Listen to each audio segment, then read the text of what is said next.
नमस्कार दोस्तों, स्वागत है आपका जिंदगी की ओर चैनल में, जहां मैं आपको सुनाऊंगी कुछ रोचक कहानियां और आप सीख सकेंगे जिंदगी जीने के नए मूल मंत्र। तो लेते हैं एक और कदम जिंदगी की ओर। आज की कहानी अत्यधिक प्रसिद्ध कहानी है, जो आज भी हमें यही सिखाती है कि त्याग और भक्ति से किसी का भी अहंकार तोड़ा जा सकता है। ये कहानी है महाभारत काल की, भगवान श्री कृष्ण और राजा मूर्ध्वज की कहानी। महाभारत का युद्ध समाप्त होने के बाद पांडवों द्वारा श्री कृष्ण के कहने पर अश्वमेध यज्ञ का आयोजन किया गया। अश्वमेध यज्ञ के बाद घोड़ा छोड़ा जाता है और वह घोड़ा जहां तक जाता है वहां तक उस राजा का वर्चस्व स्वीकार कर लिया जाता है। घोड़े की रक्षा के लिए धनुर्धर अर्जुन को नियुक्त किया गया था। कोई भी राज्य का राजा उस अश्व को रोकने की कोशिश ही नहीं करता था, क्योंकि अर्जुन ने पितामह भीष्म और महाबली कर्ण जैसे योद्धाओं को मृत्यु का ग्रास बनाया था। घोड़ा निरंतर आगे बढ़ता जा रहा था। कई राज्यों को पार करने के बाद वह घोड़ा रत्नपुर राज्य की सीमा तक आ पहुंचा। रत्नपुर के राजा थे मूर्ध्वज जी, जो कि बड़े ही धर्मात्मा और श्री नारायण के परम भक्त थे। राजा मूर्ध्वज का पुत्र धीरध्वज, जिन्हें ताम्रध्वज से भी जाना जाता है।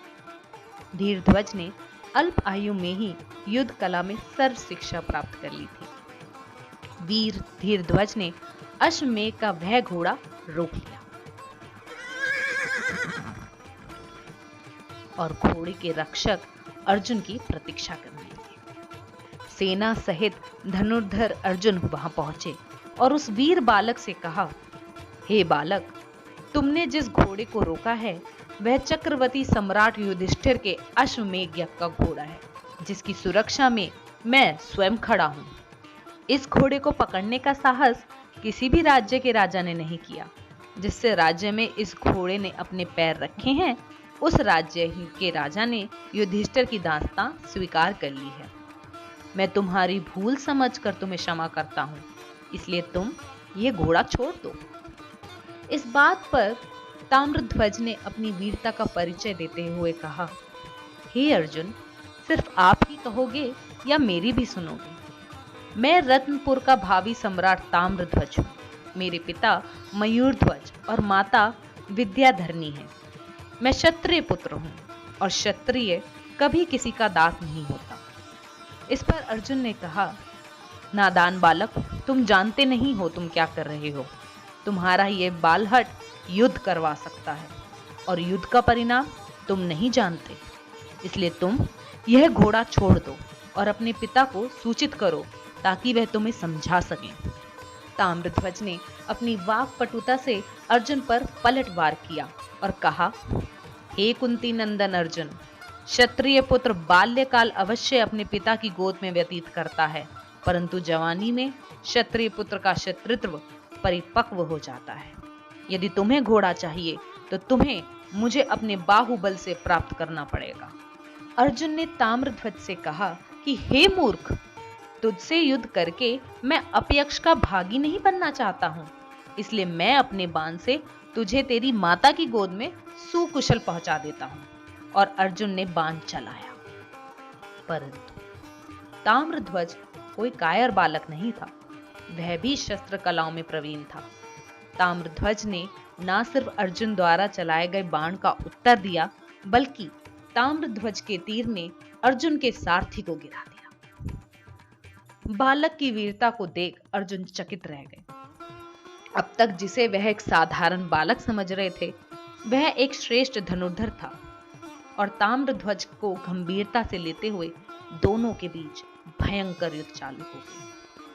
ताम्रध्वज ने अर्जुन का वीरता पूर्वक सामना किया और अपने एक तीर से महाबली अर्जुन को मूर्छित कर दिया। अर्जुन को वहीं छोड़ ताम्रध्वज घोड़ा लेकर अपने नगर चले गए, जहां पर उनका भव्य स्वागत किया गया। और अब अर्जुन मूर्छित अवस्था से जब बाहर आए तो उनके समक्ष श्री कृष्ण बैठे थे। अर्जुन ने श्री कृष्ण से कहा, हे भगवान, ये सब आप ही की माया है, अन्यथा वह बालक युद्ध में अर्जुन से नहीं जीत सकता था। इस पर श्री कृष्ण ने अर्जुन से कहा, अर्जुन, तुम अब भी भ्रम में हो। तुम यह सोचते हो कि संसार में तुमसे बड़ा योद्धा कोई नहीं है और तुमसे बड़ा मेरा भक्त कोई भी नहीं है। अर्जुन ने श्री कृष्ण से कहा, क्या यह असत्य है बाधव? श्री कृष्ण ने कहा कि तुम्हें अपने से बड़ा योद्धा मिल ही गया है, और अगर अब अपने से बड़ा दानी और भक्त भी देखने की इच्छा हो तो बताओ।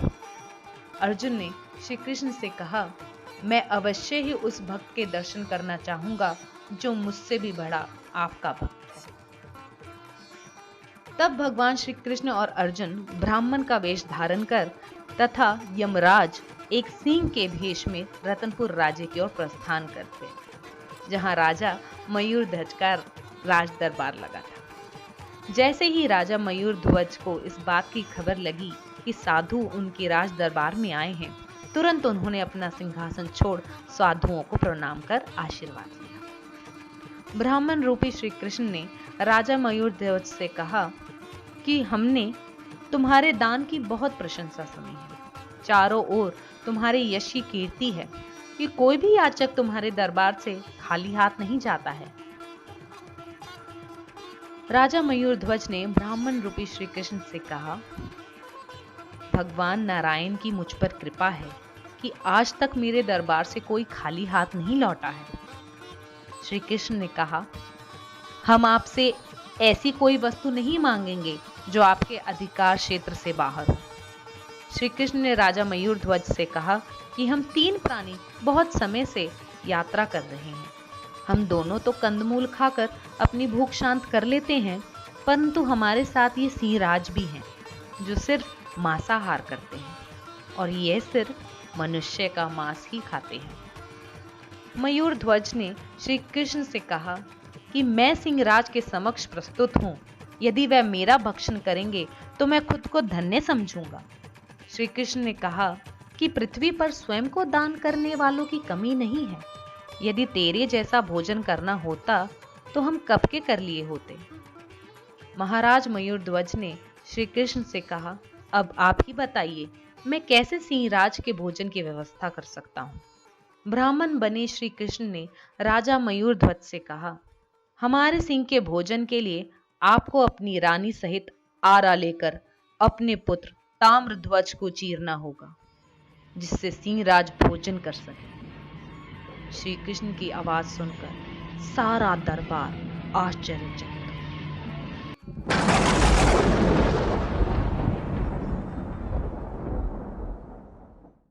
स्वयं अर्जुन श्री कृष्ण की इस तरह की बात से डर गए। एक क्षण के लिए राजा मयूर ध्वज भी डगमगाए, परंतु समझ गए। राजा मयूर ध्वज ने कहा कि हे महात्मा, धन्य है मेरा पुत्र ताम्रध्वज, जिसे आपने सिंहराज के आहार के लिए चुना है। श्री कृष्ण ने राजा मयूर ध्वज से कहा कि पुत्र को चढ़ाते समय यदि माता पिता की आंखों में आंसू आए तो सिंहराज भोजन स्वीकार नहीं करेंगे। राजा मयूर ध्वज ने अपने पुत्र और पत्नी को भी राजी कर लिया। अर्जुन राजा के इस प्रकार समर्पण और वचनबद्ध बातों को देखकर आश्चर्यचकित रह गए। इसके बाद राजा ने आरा उठाया और अपने इकलौते पुत्र के सिर पर रखकर परम पिता परमात्मा का स्मरण करते हुए अपने पुत्र को चीर दिया। अर्जुन चौंक कर मूर्छित हो गए। आरे से निरंतर उनके शरीर के 2 भाग किए जा रहे थे। इस तरह ताम्रध्वज का शरीर 2 भागों में बट गया। राजा मयूरध्वज ने ब्राह्मण से कहा, महात्मा, अपने सिंह को भोजन करवाइए। सिंहराज ने आगे बढ़कर ताम्रध्वज का दाया भाग खा लिया। तभी ताम्रध्वज की माता की बाईं आंख से आंसू टपक पड़ा। श्री कृष्ण ने महारानी से पूछा, ये आंसू किस लिए? तब रानी ने कहा, महापित्र भक्त ताम्रध्वज के दाहिने अंग को तो आपने स्वीकार कर लिया, परंतु वाम अंग को छोड़ दिया। इसी कारण मेरी बाईं आंख से आंसू निकल पड़े।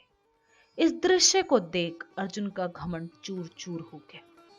भक्ति का ऐसा प्रकाश अर्जुन ने अपने जीवन में कभी नहीं देखा था। इसके बाद ब्राह्मणों के लिए सात्विक भोजन की व्यवस्था की गई श्री कृष्ण ने राजा मयूरध्वज से कहा कि तुम्हारे पुत्र को वैकुंठ में स्थान मिलेगा। ईश्वर तुम्हारे दान भक्ति से अति प्रसन्न रहता है और वह कभी अपने भक्तों का अहित नहीं करेंगे। ब्राह्मण रूपी श्री कृष्ण ने राजा से कहा कि अपनी दाहिनी तरफ देखें, आपके अलौकिक कार्य का फल आपको मिल चुका है। जैसे ही राजा ने अपनी दाहिनी तरफ देखा, ताम्रध्वज जीवित अवस्था में खड़ा था। अपने पुत्र को देख रानी ने उसे गले से लगा लिया। राजा मयूरध्वज ने ब्राह्मण से कहा, आप कौन हैं और किस कारण आपने मेरी इतनी कठिन परीक्षा ली? भगवान श्री कृष्ण ने अपने विराट रूप के दर्शन राजा मयूरध्वज को दिए और मयूरध्वज श्री कृष्ण के चरणों में गिर गए। ये दृश्य देख अर्जुन उस महादानी राजा मयूरध्वज के पैरों में गिर गए और इस तरह अर्जुन का अहंकार नष्ट हो गया। वीर है वो पुत्र और अनोखे हैं ऐसे राजा जिनके त्याग और भक्ति की कथा आज भी हम सुनते हैं। धन्य है ऐसी भक्ति। अगर आपको ये कहानी आई है पसंद तो इस वीडियो को करें लाइक एंड शेयर अपने दोस्तों के साथ और हमारे चैनल को जल्दी से कर लें सब्सक्राइब। मिलती हूँ मैं आपको जल्दी एक नई कहानी के साथ। तब तक के लिए स्वस्थ रहें, मस्त रहें। धन्यवाद।